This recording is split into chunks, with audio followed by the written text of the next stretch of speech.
¿Qué tal amigos? ¿Cómo están? Soy Angelita y hoy en el arte de reciclar y decorar estaré renovando esta antigua charola de metal.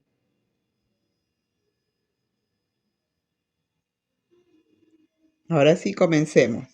Como base le voy a dar un color rojo indiano y comencemos ya a pintar.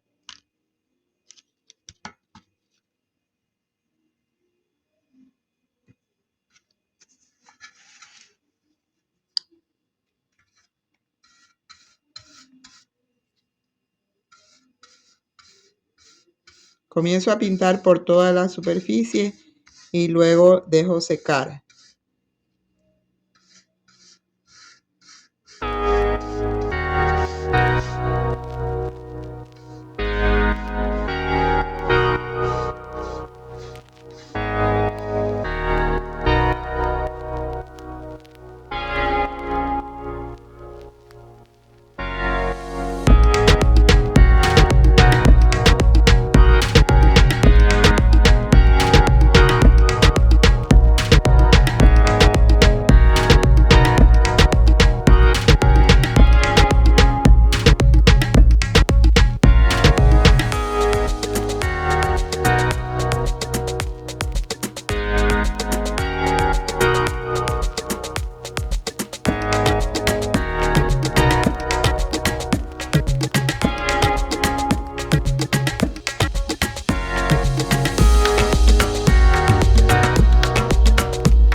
Una vez que esto está seco, me he quedado de esta manera y voy a continuar aplicando el siguiente color. Esta base que le he puesto me va a servir para potenciar el siguiente color, que es en este caso el color oro. Me lo va a dejar más brillante con una o dos capas nada más, dejando secar entre capa y capa. No necesito darle muchas manos porque esa base me ayuda para que me quede mejor mi proyecto. Y comenzaré a pintar. Para esto estoy utilizando una brocha muy suave.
Una vez que termine de pintar, lo dejo secar. Si quiero darle otra capa le doy, pero dejo secar entre capa y capa.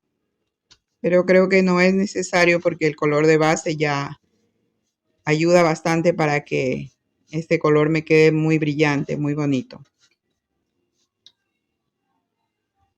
Una vez que termine ya les enseño cómo me quedó mi bandejita. Este es el resultado final. Espero que les haya gustado esta nueva mina de oro que restauré. Y la puedo utilizar como decoración en alguna mesita de centro o para servir algunos bocadillos. Se ve muy elegante, muy linda. No olviden compartir este video, suscribirse y regalarme un like. Es gratis. Hasta pronto.